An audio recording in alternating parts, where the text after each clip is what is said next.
ज्ञानेश्वर महाराज आपण हरिपाठ तर दररोज म्हणतो बघा, पण त्या हरिपाठाचा अर्थ आपल्याला माहिती विचार कधी करतो का? आपण नुसतं म्हणतो, पण आपण दररोज म्हणतो. मी सुद्धा म्हणते हरिपाठ, त्याचं काही नाहीये. पण बघा, देवाची या द्वारी उभा क्षण भरी त्याने मुक्तीच्या आली साधी. हरिमुखे म्हणा पुण्याची गणना कोण करी. हा हरिपाठ आपण दररोज म्हणतो की नाही? तर मग पण त्याच्यामध्ये काय अर्थ त्यांनी सांगितलेला आहे? देवाच्या दारात आपण क्षणभर जरी उभारलं तरी आपल्याला मुक्ती मिळते. बघा किती सोप्या पद्धतीने आपल्याला सांगितलेलं आहे ह्या संतांनी. देवाची या द्वारी उभा क्षणभरी, नुसतं क्षणभर जरी आपण उभारलं तरी आपल्याला मुक्ती मिळते. आपण दररोज हरिमुखे म्हणा, मुखाने आपण नुसतं हरी हरी जरी म्हटलं तरी आपल्याला पुण्य मिळतंय. म्हणजे बघा, आता तुम्ही तर माझ्या ह्या मातामाऊल्या बसलेल्या आहेत, आपण काम करत असताना सुद्धा आपण म्हणू शकतो. बघा आता आपण भाजी करत असताना सुद्धा म्हणतो, कढई ठेवली रामकृष्ण हरी म्हणू शकतोय की नाही? तेल म्हटलं रामकृष्ण हरी. किती आपल्याला सोप्या पद्धतीने आहे की आपल्याला तिथं तासन तास त्या देवाजवळ बसायची सुद्धा गरज नाही. आपल्या कामात सुद्धा आपण रामकृष्ण हरी पाठ करू शकतोय. त्याच्यात फोडणी टाकली रामकृष्ण हरी.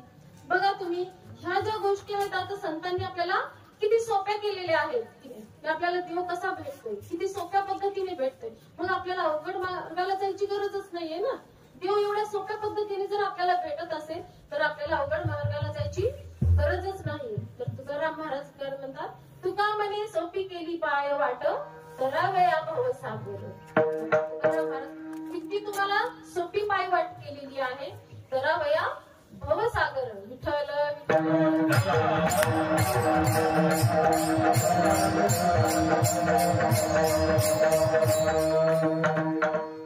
तर बघा, आपल्याकडे तर आपल्या आई वडिलांचं स्थान आपल्याकडे महत्वाचंच आहे. आई वडील आपले अनमोल आहेत. आपल्या आयुष्यात आपण आई वडिलांपेक्षा अनमोल काहीही नसतं. तर आपल्याला तुकाराम महाराजांनी तर सांगितलेलं आहे की आईच्या रक्तावर आपलं पिंड पोसलं जातं.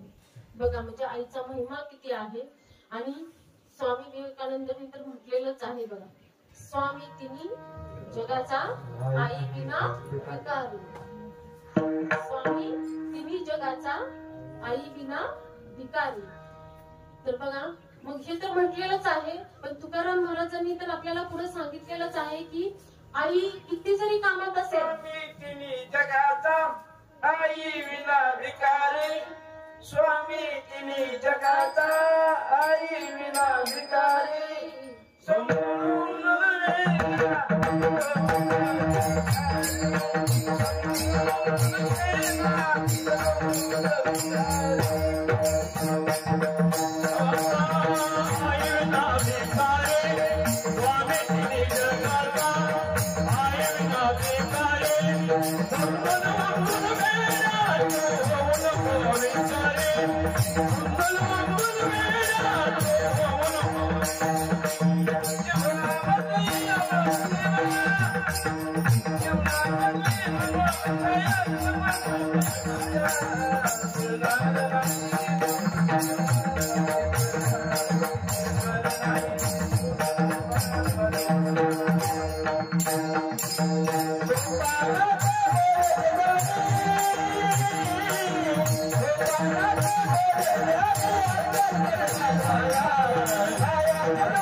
तुकाराम महाराजांनी आपल्याला सांगितलेलंच आहे.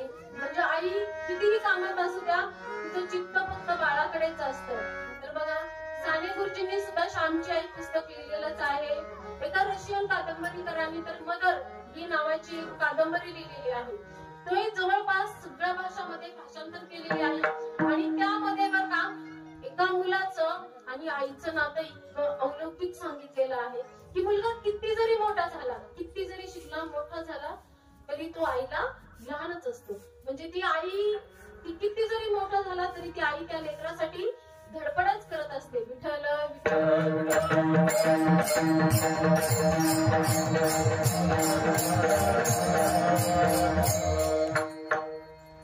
तर बघा, एक छोटीशी आहे कथा, पण त्याच्यात आईचा तिचा महिमा किती आहे बघा. तर एक रायगडाच्या पायथ्याशी एक गाव असतं, तिथे एक गवळण असते. ती गवळण दररोज रायगडावर जात असते, रायगडावर दूध विकून येत असते. तिचा हा रोजचा दिनक्रम आहे. मग दररोज जाणे येणे हा रोजचा दिनक्रम आहे. पण एके दिवशी काय असतं, कोजागिरी पौर्णिमा आताच झाली बघा, कोजागिरी पौर्णिमा. मग कोजागिरी पौर्णिमा असते, मग रायगडावर उत्सवासारखं चालू असतं. आणि कोजागिरी पौर्णिमेचा उत्सव रायगडावर इतका व्यवस्थित चालू झालेला होता. आणि ती सगळं पाहत असते, दूध विकून झालेलं असते तिचं, पण ती पाहत बसलेली असते. अचानक तिचं भानावर येतं आणि ती मग आपल्या लेकरांच्या ओढीने जाते. मग तिला वाटते रायगडाचा दरवाजा लावलाय की काय, खूप उशीर झाला. उशीर झाल्यानंतर मग ती पळत जाते तिथं दरवाजाकडे, तर तो पहारेकरी दरवाजा लावून वर यायला लागलेली असते. मग ती पहारेकरांना खूप दयावया करत असते, पण तो नियम असतो तिथं, एकदा दरवाजा लावल्यावर सकाळी 6लाच उघडला जाईल. नियम असल्यामुळे ते पहारेकरी काही करू शकत नाही. पण पहारेकरी काय म्हणतात की तिथं तुझ्या सासूबाई आहेत, त्या लेकरांना सांभाळते. पण तिचं इतकं मन चलबिचल त्या लेकरासाठी धाव घेत असतं, ती ओढ घेत असते. मग ती तशीच जाते गडावर, वरती रायगडावर जाते. रायगड बघितला असेल तर बघा, माहिती असेल, वर जाते आणि कुठं रस्ता आहे शोधत शोधत निघते. सगळीकडे पाहते, तिला एका ठिकाणी एक रस्ता सापडतो. आता कोजागिरी पौर्णिमा आहे, चांदणं असतेच. मग ती रस्ता, त्या रस्त्याने जाते, खाली जाते, झाडं ते काटे सगळं असते, तशीच वरकडत जाते. पण कशामुळे जाते, लेकराच्या ओढीने जात असते ती आई. आणि जाते, मग जाते घरी, तिथं पोहोचली, घेतलं लेकराला. परत दुसऱ्या दिवशी सकाळी रायगडावर आणखीन दूध होईल. मग त्या पहारेकरींना आश्चर्य वाटतं ना की आपण तर या बाईला काल सोडलेलं नाही, दरवाजा उघडला नाही, मग गेली कुठून. आणि हा अभेद्य किल्ला आहे, हिरोजी इंदलकरांनी बांधलेला. बांधतानाच हिरोजी इंदलकर म्हटलेले होते की खाली पाणी आणि वर सह्याद्रीची हवा, दुश्मनाला तर येता सुद्धा येणार नाही, इकडं दुश्मनाची हवा सुद्धा ह्या गडावर येणार नाही, एवढा अभेद्य किल्ला आहे. आणि ही स्त्री कशी काय उतरली असेल, तर बघा मग ती आली. मग ही सगळी बातमी पहारेकरांनी कोणाला सांगितली, छत्रपती शिवाजी महाराजांना. तर बघा, छत्रपती शिवाजी महाराजांना कळाल्यानंतर त्यांनी त्या बाईला बोलवलं, म्हणजे आपल्या स्वराज्यातली ती बाई, तिला बोलवलं, तिचा मान सन्मान केला. पण शिवाजी महाराजांनी स्वतः नाही केला, तर हिरोजी इंदलकरांनी तिला बोलवून केला, कारण त्यांनी तो बांधलेला होता. मग हिरोजी इंदलकर तर म्हटले होते की इथं कोणी सुद्धा येऊ शकणार नाही आणि कोणी जाऊ पण शकणार नाही. मग ही बाई कशी उतरली, तर मग तिथं हिरोजी इंदलकरांचं वाक्य बघा, उत्तर ऐकण्यासारखंच आहे. अहो महाराज, ती महाराष्ट्रातली बाई आहे, ती महाराष्ट्रातली आई आहे. त्या महाराष्ट्रातल्या आईने 2-2 छत्रपती घडवलेले आहेत, तर ती आपल्या लेकरासाठी काहीही करू शकते. विठ्ठल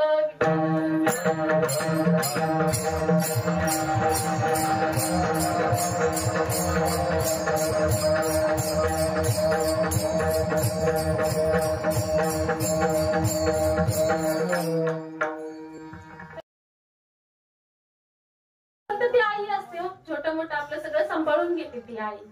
पण मोठं संकट असलं तर आपल्याला बापाशिवाय पर्यायच नाही. तर बघा, बापाच सुद्धा, बाप आपल्यासाठी झिजून आपल्यासाठी संपत्ती कमवतो, आयुष्यभर आपल्यासाठी झिजतो, संपत्ती कमवतो आणि एकाएकी आपल्याला मिळशीचा धनी करून जातो.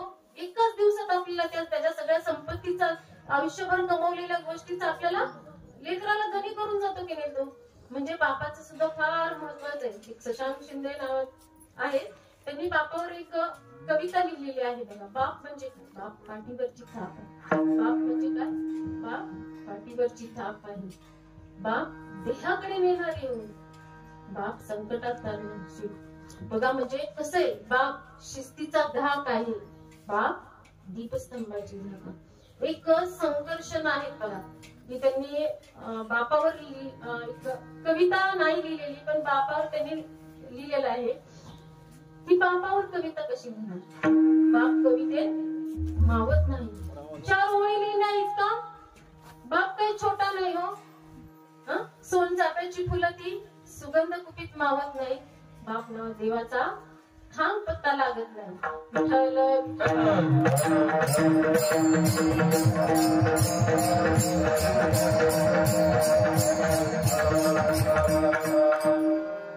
तर बघा, बापाचं तर महिमा आहे, पण बापाच्या आपण कधीच बरोबर करू शकतो. तुम्ही किती शिका, किती मोठे व्हा, किती पैसे कमवा, किती, पण बापाचे आपण बरोबरच करू शकत नाही.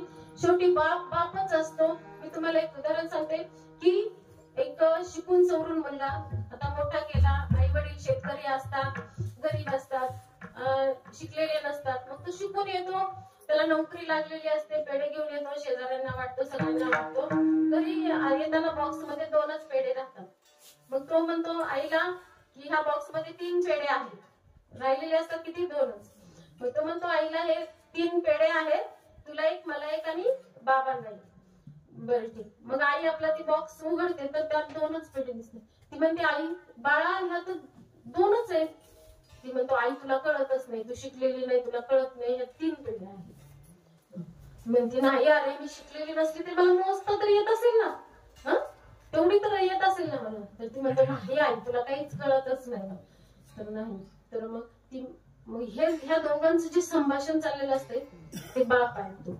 मग ती तिथे येतो, ते बघतात त्या बॉक्स मध्ये 2च पेढे असतात, तरी सुद्धा म्हणतात आपल्यालाच कळत नाही. आपला मुलगा किती शिकलेला सवरलेला, त्याला जास्त कळतं का तुला? ह्या 3च पेढे आहेत, हे एक तर तुला, हे एक मला, आणि राहिलेला तो खाऊन टाक. विठ्ठल विठ्ठल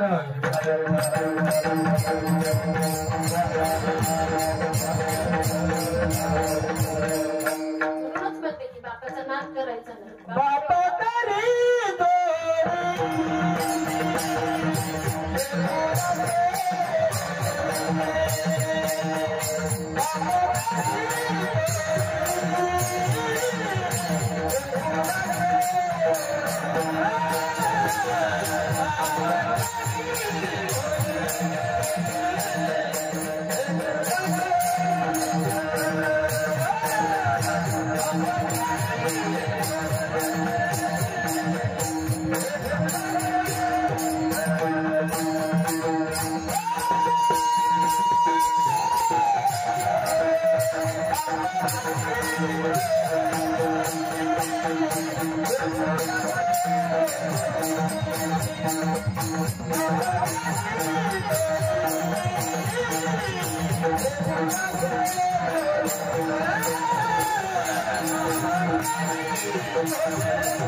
तैसा होई सावधान हृदय धरी नारायण. तैसा सावधान. आता पुंडलिक कसं आईवडिलांशी उर्मटपणे वागला, सगळं त्रास दिला आईवडिलांना, पण नंतर कुक्कुर स्वामीच्या संगतीत आल्यानंतर तो सुधारला. तसं आपल्याला तुकाराम महाराज सांगतात, कुंडली सारखं सावधान व्हायचंय आणि आपल्या आई वडिलांची सेवा करायला लागायची. हृदय नारायण धारण करायचंय, हृदय विठ्ठलमय करायचंय, आपल्याला नामस्मरण करायचंय. कसं नामस्मरण करायचंय? भयापोटी नाही की देव आपल्याला पाप देईन आणि आपण असं नाही नामस्मरण केलंच पाहिजे, असं नाही. भयापोटी नाही. तर बघा, भय आणि अभय, तर अभयापोटी आपल्याला करायचंय. म्हणजे अभय कसं असतं? भय हे दैतात आहे, अभय हे अदैतात. तर बघा मग कसं आहे, नामस्मरण करताना आपण तुम्ही गीतेच्या 16व्या श्लोकात आहे बघा, अध्यायात आहे, पहिले 3 श्लोक आहेत की ज्याच्यामध्ये प्रकृतीचे 26 गुण सांगितलेले आहेत. त्या 26 गुणामध्ये पहिलाच एक गुण आहे अभय. अभय सत्व शुद्धीर्न ज्ञान. म्हणजे काय? अभय म्हणजे काय? ज्याला भय नाही. आपल्याला नामस्मरण करायचे, न भीता करायचे, आपल्याला विठ्ठलमय करायचे. म्हणजे कसं करायचंय? तर तुम्हाला एकच उदाहरण सांगते. मिठाचा खडा असतो, मिठाचा खडा. तर तो कशाला घाबरतो? पाण्याला. कारण ती पाणी आपल्याला गिळून तरी टाकेल, नाहीतर आपलं अस्तित्व तरी मिटून टाकेल, असं त्या मिठाला वाटत असतं. पण जेव्हा मिठाचंच पाणी होतं तेव्हा अभयच राहत नाही. म्हणजे तसंच करायचंय ना आपल्याला. आपलं हृदयच आपण विठ्ठलमय केल्यानंतर आपल्याला नामस्मरणला भ्यायची गरजच नाहीये ना. विठ्ठल विठ्ठल.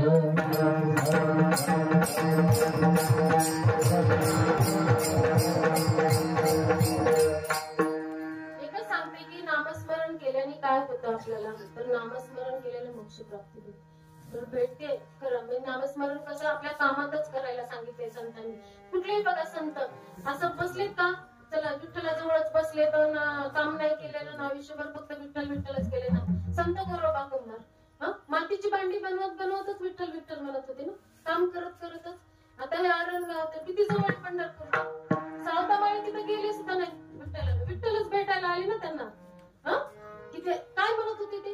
कांदा मुळा भाजी, कांदा मुळा भाजी अवघी विठाबाई भाजी, कांदा मुळा भाजी अवघी विठाबाई भाजी, कांदा मुळा भाजी अवघी विठाबाई भाजी, कांदा मुळा भाजी अवघी विठाबाई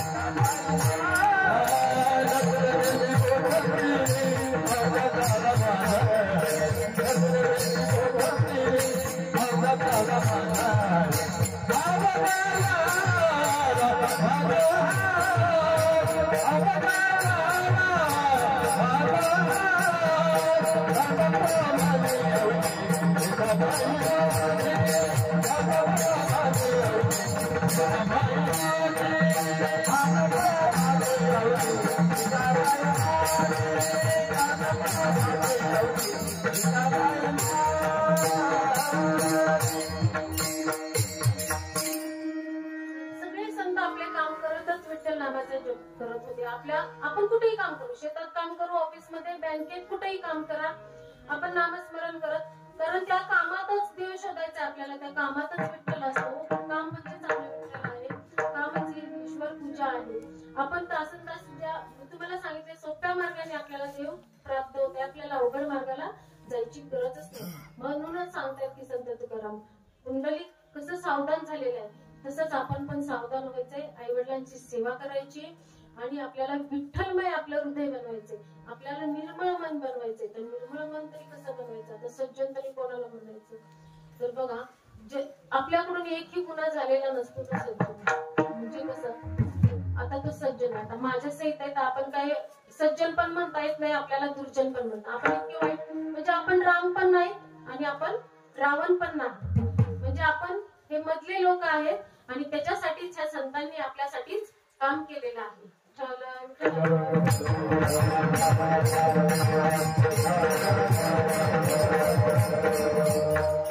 आता आपण किती मुलांना शिकवतोय, सवरतोय, सगळ्यांना करतोय. शिक्षण म्हणजे फक्त शिक्षण घेणे, डिग्री मिळवणे म्हणजे education is not a unique degree certificate.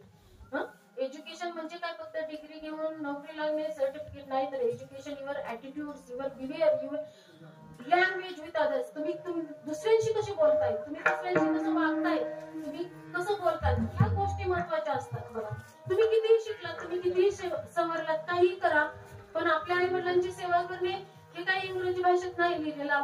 आपल्याला आपल्याच भाषेप्रमाणे करावं लागेल. ही जी परंपरा आहे आपली, बघा आपली संस्कृती काय आहे, आपले कुटुंब आहे. कुठंच असं कुटुंब नाहीये, कुठल्याच देशात नाही, फक्त आपल्या भारतामध्येच आहे की आपण एकच कुटुंबात राहतोय.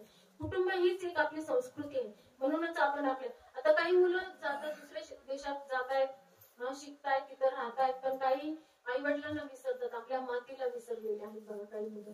तर आता असेच आई वडिलांनी आपल्या मुलांना मोठं बनवलं, दोघं पण अमेरिकेला इंग्लंडला राहू लागले, मुलं दोन्ही पण. मग आता त्यांना यायला, आई वडिलांकडे यायला वेळच नाही ना, आई वडील झाले म्हातारे, मग आता काय करायचं? मग त्या दोन्ही मुलांनी ठरवलं आश्रमात ठेवायचं, पण आश्रमात ते काय राहायला तयार होत नाही. मग आता असंच रोज फोन करायचा, पण कधी यायचंच नाही. 2 वर्ष झालं, 3 वर्ष झालं, 5 वर्ष झालं, तरी फक्त येतोच म्हणायचे मुलं, पण काही आलेच नाही. शेवटी ती आई मेली. तर त्यांना एकच मुलगा आला, एक आलाच नाही. तो बी 3च दिवस राहिला. मग ते वडील म्हणले, अरे आता आई गेली, मला कोणीच नाही का बोलायला बसायला, तू तरी थांब, निदान 10 दिवस तरी थांब. तो कसं काय आला नाही? तर तो त्याला काही वेळ नाहीये. तो म्हणला की तू आता आईच्या वेळेस गेलाय, मी वडिलांच्या वेळेस जातो. बघा कशी परिस्थिती आहे. आणि आपल्या भारतामध्ये तर कुटुंबाला महत्व आहे. आणि जर आपण अशी शिकून सवरून मुलांवर जर संस्कार नाही केले, तर हे संस्काराची का गरज आहे सध्या? ह्या अध्यात्माची, ह्या वारकरी पंथांची का गरज आहे आपल्याकडे? आपण किती शिकून सवरून मोठे व्हा, पण ह्या वारकऱ्यांशिवाय, ह्या संतांशिवाय आपण अपूर्णच आहे. म्हणून तर मी सांगते की आपण किती शिका, किती या गोष्टीत पडा, किती मोठे व्हा, शिका, दुसऱ्या देशात जावा, सगळं काम करा, पण आपल्या मातीला कधी विसरू नका, आपल्या आई वडिलांना कधी विसरू नका. का तर आपलं हेच आपली संस्कृती आहे. आणि ही जगाच्या पाठीवर कुठंच नाही अशी संस्कृती की आई वडील, आपलं कुटुंब, भाऊ बंध हे सगळे आपण एकत्र राहतोय, मिळून राहतोय. ही असं कुठंच नाहीये. पण ही अशी जर परिस्थिती येणारच आहे बघा. आपण जर असंच मोबाईल पासून आपण आपल्या मुलाला दूर ठेवलंच पाहिजे. का दूर ठेवलं पाहिजे? तर आपण आता मोबाईल वापरणं एक गोष्ट खरी आहे, आपण बरोबर अपडेट राहणं सुद्धा गोष्ट खरी, जगाबरोबर राहणं. मोबाईल ही चांगलीच गोष्ट आहे, काही वाईट पण नाही, पण त्याचा उपयोग चांगला करणं. मोबाईलमुळे आपल्याला देशाच्या कानाकोपऱ्यात आपल्या मालाचा भाव ते सगळं समजते, त्या गोष्टी सगळ्या समजतात, आपल्या देशात काय चालले ते. कारण मोबाईल जरी नसता तरी आपण जगलोच असतो, त्याच्याबद्दल प्रश्न नाही. पण मोबाईल ही एक आपली वापरायची गोष्ट आहे, त्याच्यात बुडून जायची नाहीये, त्याच्यात आहारी जायची गोष्ट नाहीये. मोबाईल एक व्यसन आहे. एका फिल्म मध्ये सॉन्ग आहे बघा, पण मी काय ते गात नाहीये, मी फक्त तुम्हाला सांगणार आहे की बघा कसा आहे बापाचा महिमा. उरामधी माया त्याच्या काळ्या मेघवानी, दाखविना कधी कुणा डोळ्यात पाणी. जिजो जिजो संसाराचा गाडा आखला, वटामधी हसू जरी कणा वाकला. घडीभर तू थांब जरा, ऐक त्याची दापर, लय अवघड हाय गड्या उमगाया बापर, उमगाया बापर, लय अवघड हाय गड्या उमगाया बापर, उमगाया बापर.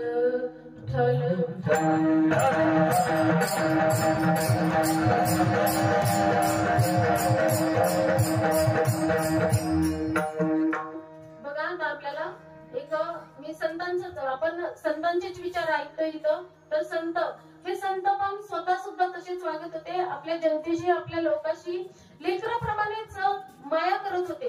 तुकाराम महाराजांचंच मी उदाहरण घेते. तुकाराम महाराजांचं जर तुम्ही चरित्र वाचलेलं असेल तर तुकाराम महाराज हे अत्यंत धनाढ्य कुटुंबातले होते.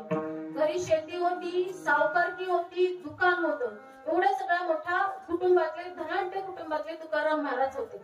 मग अशा महाराजांनी तर विचार केला असता तर ते आपल्या घरी व्यवस्थित राहू शकले असते ना.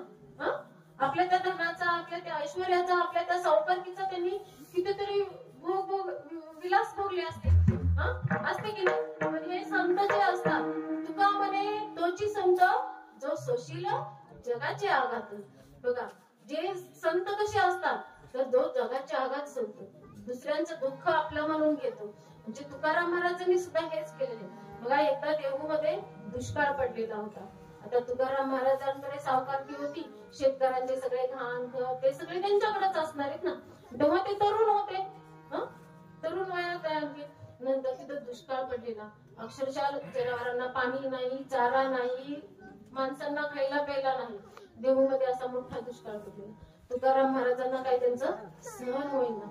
मग त्यांनी काय केलं, जी आपल्याकडे शेतकऱ्यांचं जे घाण खत ते ठेवलेलं होतं, त्यांनी कर्ज घेतलेलं होतं, ते सगळे पुस्तकं घेतले, दस्तावेज.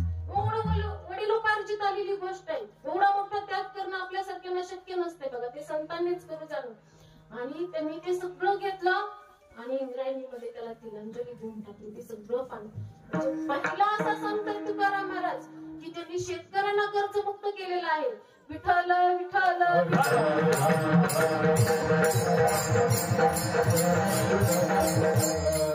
नाहीतर आपल्याला आणखीन कर्जमुक्त झालेलं नाही तर आपल्याला साध्या आपल्याला पीक विम्याचे सुद्धा आणखीन पैसे द्यावे. आपल्याला सरकारने आपल्याला सांगितलं होतं दिवाळी आधी गोड करणार आहे म्हणून. अजून तरी केली का? आलेत का कुणाच्या खात्यात पैसे? नाही. तर पाण्याचे तिकडचेच आहेत, पूरग्रस्ताचेच आणखीन सुद्धा नाही. म्हणजे खरे संत तेच होते, त्यांचे विचार अवलंबायचे आपल्याला. विठ्ठल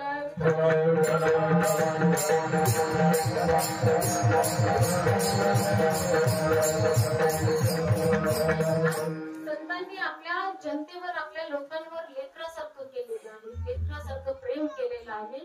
हेच आपल्या पहिल्या चरणात संत तुकाराम महाराज सांगतात.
पुंडलिके काय केले?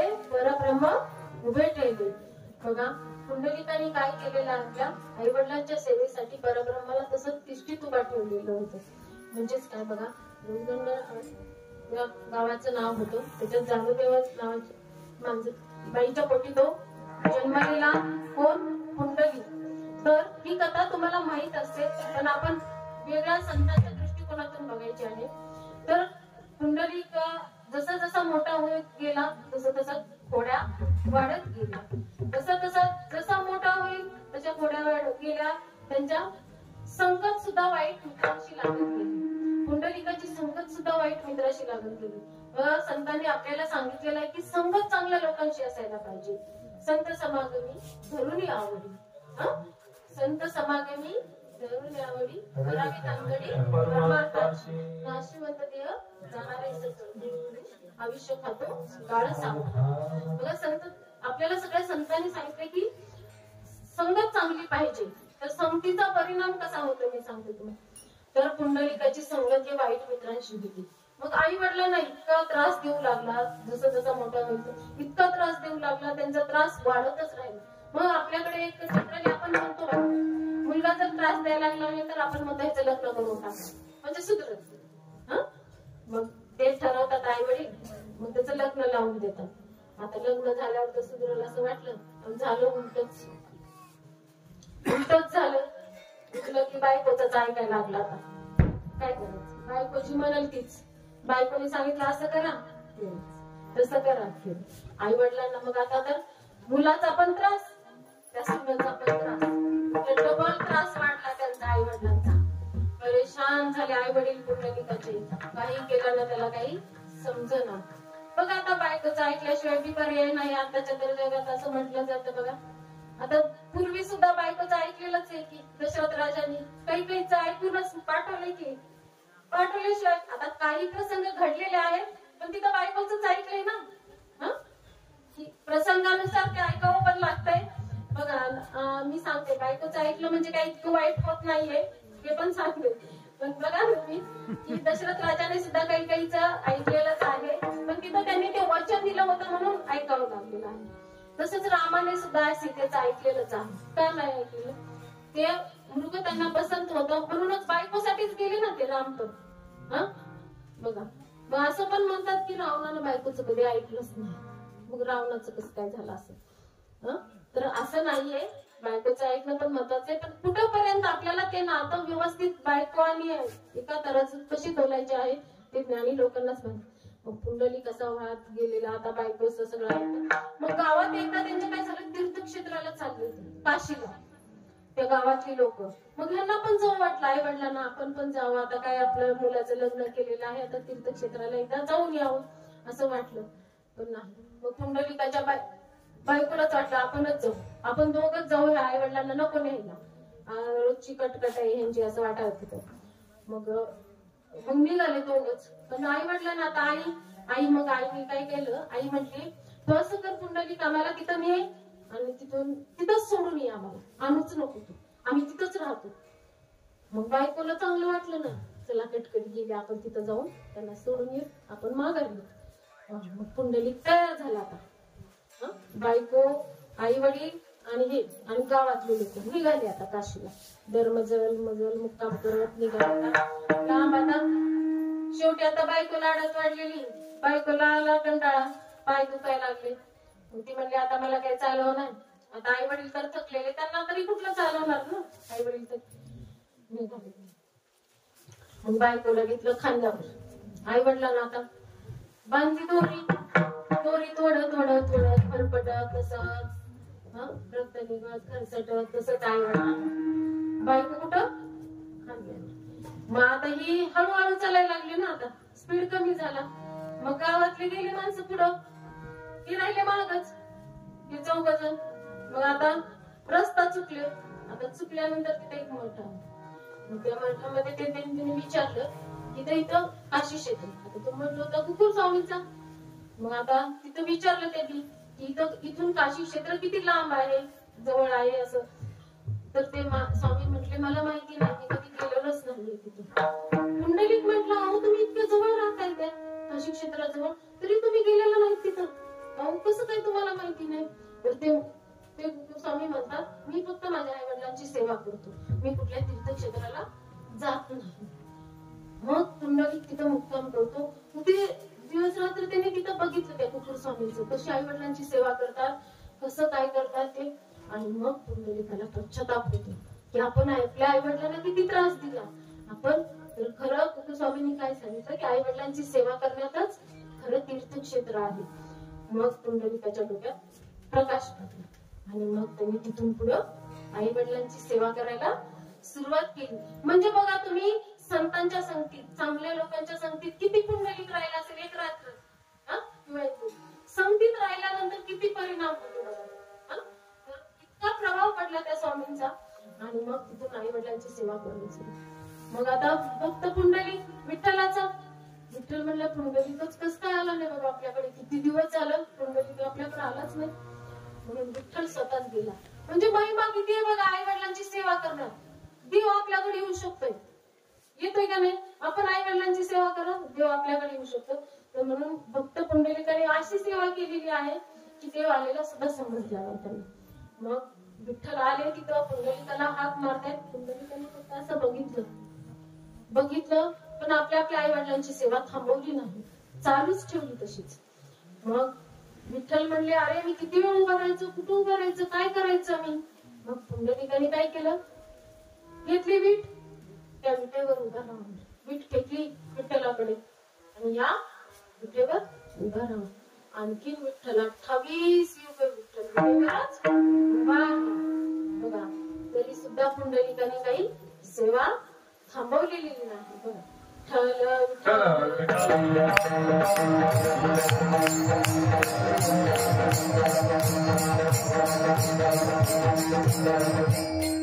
बघा दुसऱ्या चरणामध्ये काय सांगितलेलं आहे,